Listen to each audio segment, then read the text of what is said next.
Start small. Start with changing tomorrow morning, just tomorrow morning. Get that squared away. And then move on to the next day and the next, and move your life to a better place. One little step. One little victory at a time. I don't actually want you to overcome the fear of failure. I want you to be afraid of failure.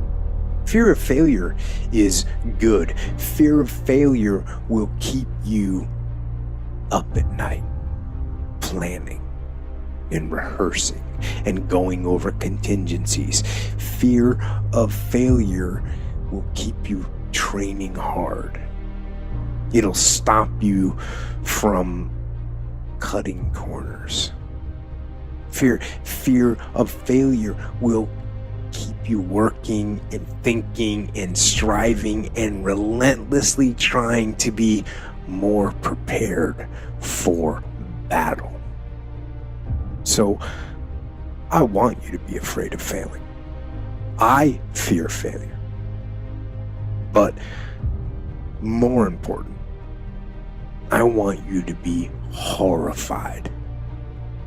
I want you to be terrified of sitting on your ass and doing nothing. That is what I want you to be afraid of waking up in 6 days or 6 weeks or 6 years or 60 years and being no closer to your goal. You've made no progress. That is the horror. That is the nightmare. That is what you need to be truly afraid of. Being stagnant. So, get up and go. Take the risk, take the gamble, take the first step, take action. And don't let another day slip by. Other than death, all failure is psychological. Think about that. Just think about that. This failure, this upset, this catastrophe. If you aren't dead, then it's just psychological. It's in your head. Now, this does not mean that you won't lose some battles, because you will. We all will. But it does mean that as long as you don't surrender, as long as you don't give up, as long as you don't quit, then you haven't failed.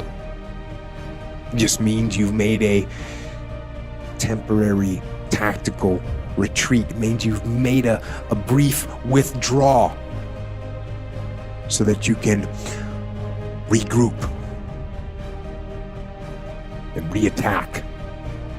So, as far as I'm concerned, if you get beat, unless you're dead, you are not defeated.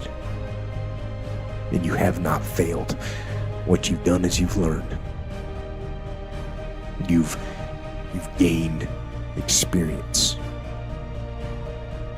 It's about being driven almost to the point where you're obsessed. Because when you get to that point of being driven and possibly obsessed, you no longer care if it's 30 degrees outside. That wind chill hits your face, you feel it, you might go back inside, but to get more clothes on to go outside. So you have to find that passion, that purpose of your life.